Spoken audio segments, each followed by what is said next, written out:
Hey everyone, we are back with another tutorial today for you.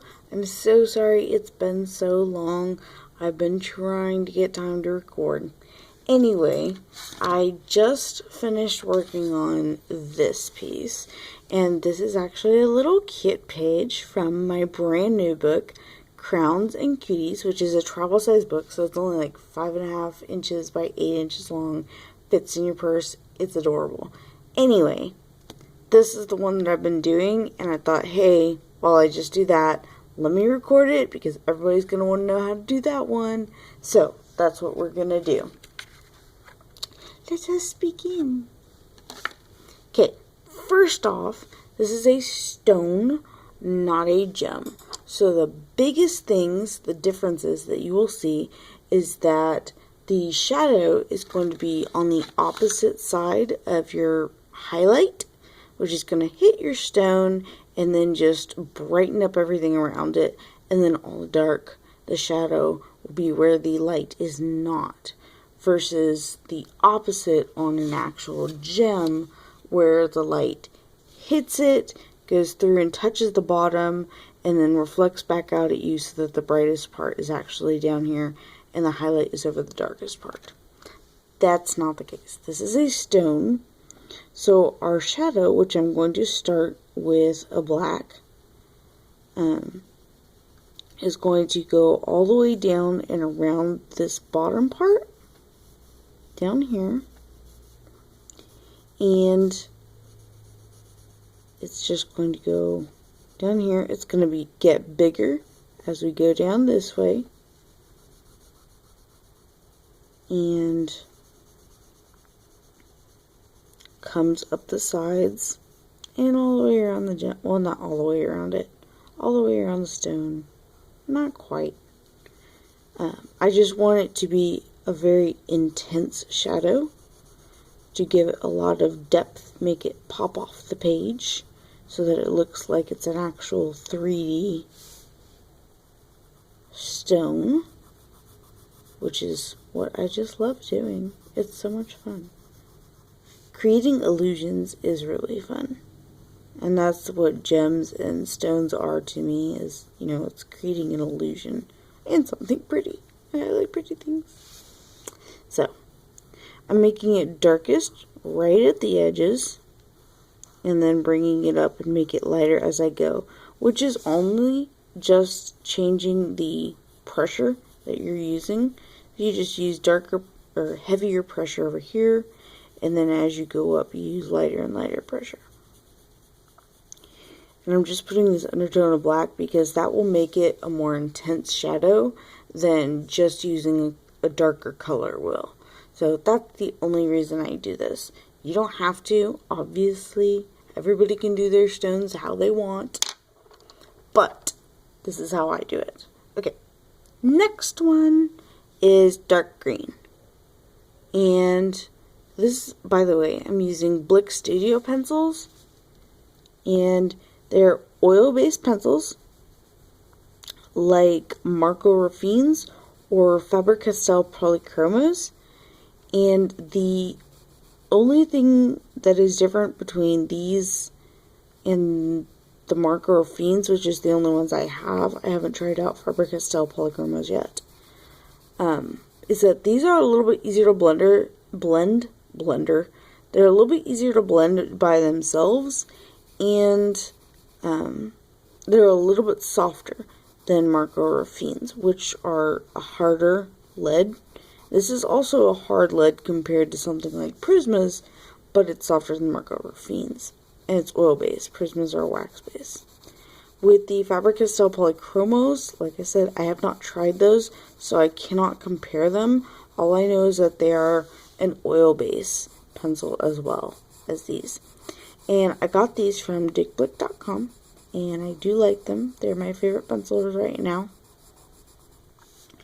And what I'm doing is the same thing that I did with the shadow, just bringing it further up, is just being darker down here on the shadow, on the black that I did, and then just bringing it up, coming farther up here. So, I do want to go all the way around the stone with this, because I want this pretty green stone to be very, very green. And I just love doing stones and gems. You guys know that I'm absolutely crazy about them. So, and if you follow any of my social media, you know I'm just crazy in general. So, it's probably a good thing. Okay, so I'm building towards my light up here.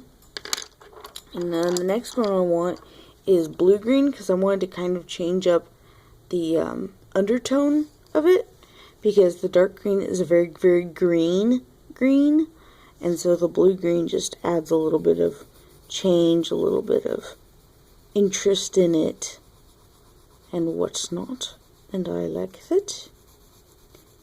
And you don't have to be using greens, of course, if you're using whatever colors you want. This could be like a light lavender, and have this down here could be purple, and then in the middle you could do pink. I don't know. Make it whatever color you want. And then, I think I want some more. I want some more. And all I'm really doing is putting down a base of color and showing the three-dimensionality of it all. And then what we're going to do is come back in after we blended it out and do the details of it. This is May green. May green is just a light, very yellowish green. As you will see, it is almost like a neon, but not quite. It's just a very, very light green. Kind of like leaves in the sunlight. That's what I kind of think of. And I'm going over a whole bunch of this because I do want to blend it in and just give it an overall tone. And obviously the middle part is the lightest right up here. It's light part. And then use my blue-green and go back in. Do a little bit more blue-green. And I am just, like I said, setting down a base for how I want the colors to look together. And then we're going to blend it. And I'm going to show you my quick, sneaky blending that I do nowadays. Mostly for the reasons of time. Other than that, I would probably use a blending pencil. But I'm using a little paper stump and a little tiny thing with, this is really small actually, but it looks huge on my video. It's got a sponge with odorless mineral spirits in it. And I just go over this whole thing so that I blend it out and get rid of some of the white that is still showing through. Just so that I can have a good base and it be really, really smooth for the detail that I want to put on top. Because we put the detail on the bottom and then you blend it all together with odorless mineral spirits, you're going to lose a whole bunch of the detail because it moves the pigment around. And if you're doing detail in your stones and whatnot, you don't want to do that. You don't want it to be moved once you put it down. So, there we go. Okay, so it's all blended. And now, if you want to go back and make sure that any of it, see there's this down here showing as black still instead of green. So I just go back and make sure that it's green. I don't want it to be black. I want it to be a green stone. And also when you use the the odorless mineral spirits, and even when you're doing a blender pencil or something like that, just don't push down too hard so that you don't flatten the tooth of the paper, and that way you can still get lots and lots of layers, which is what I like to do. So, okay, on to our fourth green that I have over here, which is grass green. And this is just a mid-tone yellow-green. It's really, really nice. I keep it really, really sharp. and do a whole bunch of really fun lines in here. And there's no real rhyme or reason to my lines other than I like them to be wiggly. I take a lot of inspiration from sea sediment jasper. I don't know if you've ever looked it up or anything like that, but it's called sea sediment jasper. It's a type of stone, and it just has these amazing, crazy lines in it, and I just love the way it ends up looking. So that's why I do these crazy, weird, organic looking lines. If you wanted to have a more structured gem, you could definitely do like patterns of lines or anything else. And, do, like structured lines like this, and then come across and do like little triangles or something. I don't know. Take it and make it your own, because you should. Yes, and listen to me, because I know things. I don't. I'm just crazy. That's pretty much all this is. Okay. See, just crazy lines. There's no real reasonage to it all. And then what I want to do is create a little bit of depth with these lines, like there's the base of the stone, and then the lines are kind of standing up.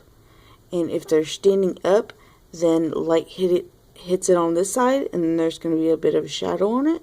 So I'm going to use the same green and just find all of the little crevices that would be on this side of the light,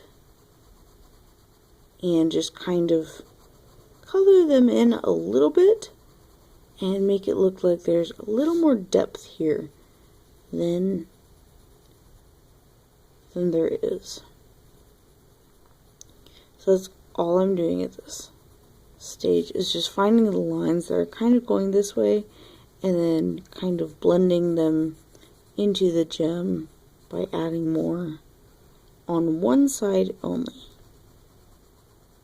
because the light will come in and like hit, so like on the other sides of it would have the darker spot. And the thing with stones is there's like that translucent glassy effect on top, and then it hits and just vibrates out, making that the lightest spot on the gem.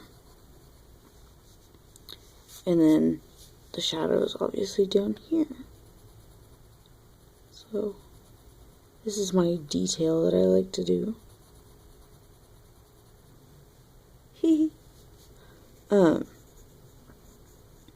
Now if you like watching all of these fun things, make sure you subscribe. I'm trying to do more videos. I promise. And I will have all of my links down below, including the book, Crowns and Kitties. I'll have my gemstone book links, all my links for Amazon or whatever. I have a group that's just for gemmy things and stone things and making pretty things, pretty rounded things like this, because I like them, which is called Gem Hoes. And yes, you can laugh, but I'm the Queen Mama, and they're my group, and they're awesome, and we're awesome, and we make lots of pretty things. And every once in a while we do challenges too. So I will leave links for those in the description for you. And I have lots of videos on my YouTube channel, and I'm trying to do more, like I said. So, see, and this is just where I take my time and just kind of make it look the way I really, really, really want it to. And I like my lines. I'm taking my light green, going back in and blending some of this just a little bit, so that it looks a little bit smoother. And you can do that anytime. Go in, bring other colors in if you wanted to. Just blend things out, make them smoother until you're happy with them, honestly. And there she is. that's pretty much what I do. Ta-da! Ooh, this one's like way more intense. Maybe it's just the lighting. Get to the right lighting. Yeah, it's about the same. Okay. So, I'm weird. I know. It's okay. All we have left is our highlight. And the highlight with the stone, like I said, is on the opposite of the shadow. And it's not going to be like right on the edge. Like, that's not where the main highlight is. When it hits your stone, it's going to be almost right above your lightest point. So if your lightest point is right here, then you want your highlight to be right here. You want to follow the curve of the stone. Or if you're doing a gem, you want to follow the curve of the gem. And so I'm just going to come up like this if my gel pen wants to work.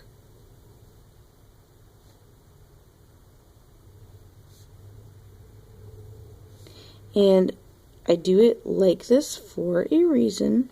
It's mostly just for aesthetics purposes. But when looking at stones and reflective things and whatnot, if there's a window nearby that the reflection is coming from, the panes of the window are kind of what you're painting here or putting in. And then the little bars across the window or where you get these little breaks in the highlight, and I think it makes a very nice little effect. And so that's the only reason I do these like that, is because then it looks like there's a window nearby that's getting its light from. That's the only reason. So, and I like the way it looks. And so you can change it, you can turn it. See, I don't like quite how much I turned this, so I can go back in with my white pencil. Or you can do it with like a blender pencil. And I'm going to kind of, I don't know, trim guide. I guess you could guide my highlight as to where I want it to be. Scrape off the edges, make it nice and straight.